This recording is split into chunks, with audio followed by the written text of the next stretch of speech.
ऐसी नीति आ गई जो लोग कहते आए हैं सिंह जी कि बेचने और खरीदने का ही कोई नया धंधा होने वाला है। माइक कौन? मान्यवर भाई धन्यवाद सर, आपने मेरे को बोलने का अवसर दिया। मैं ज्यादा रेपिटेशन ना करते हुए सीधा बिल का विरोध करने के लिए खड़ा हुआ हूं। मैंने आज देश के गृह मंत्री का अच्छे तरीके से भाषण सुना और उन्होंने बार बार एक ही बार को 2-3 बातों को ज्यादा जोर दिया। एक तो उन्होंने कहा कि विरोधी दल भ्रम फैला रहे हैं, मुसलमानों के बीच डर फैला रहे हैं। ये हमने फैलाया हुआ डर नहीं है। जब देश के मुसलमान को लगा कि देश में बीजेपी में 240 संसदों में एक भी मुसलमान सांसद नहीं है, हमारे लिए जगह नहीं है, तो वो डरने लगा। जब आपने कब्रिस्तान की बात की, आपने शमशान घाट की बात की, तो वो डरने लगा। जब गोधरा हुआ, जब मुजफ्फरनगर हुआ, जब दिल्ली हुआ, जब हरियाणा मेवात में दंगे हुए, तो देश का मुसलमान डरने लगा।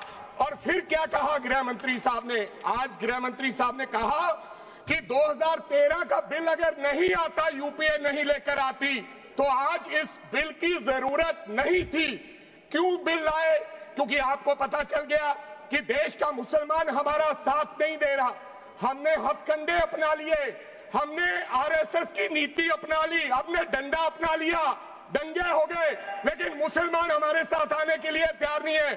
फिर आपको पता चला, आपने एक और आंकड़ा दिया, आपने कहा 1913 से 2013 तक केवल 18 लाख मुसलमानों का जमीन था और 2013 से अब तक 21 लाख और हो गया, यानी कि 39 लाख टोटल जमीन हो गया।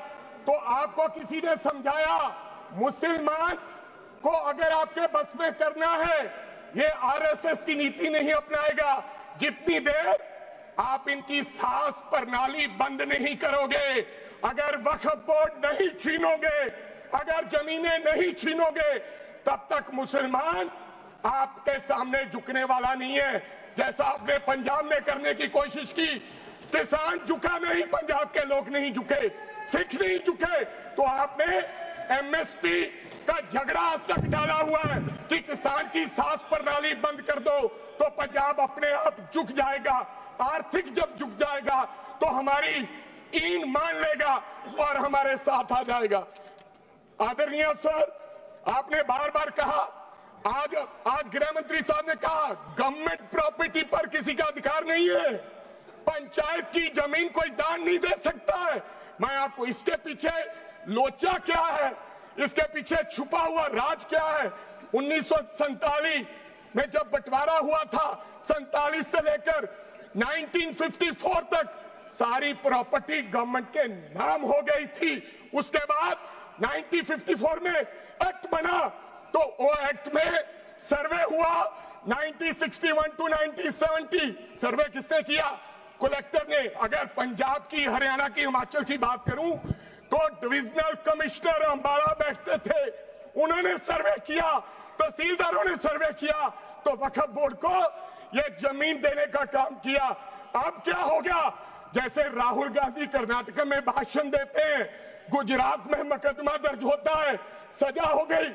गवर्नमेंट की प्रॉपर्टी तो 1947 और 1954 में तो सारी प्रॉपर्टीज गवर्नमेंट की थी।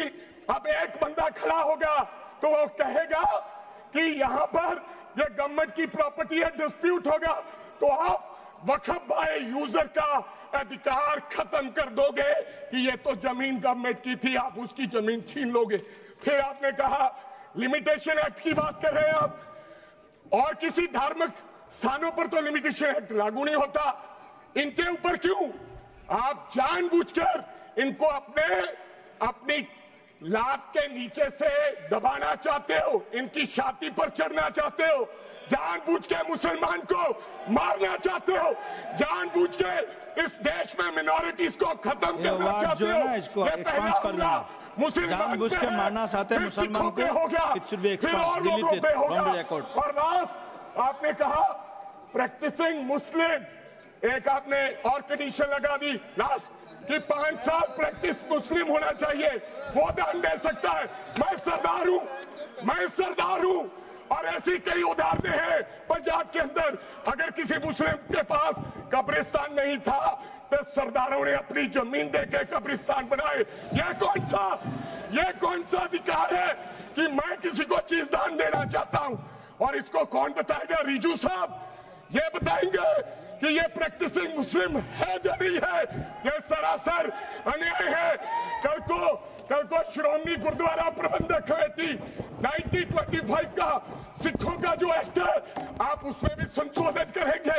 आपको लगता है पहले मुस्लिम मारेंगे, फिर सिख मारेंगे, फिर क्रिश्चियन मारेंगे?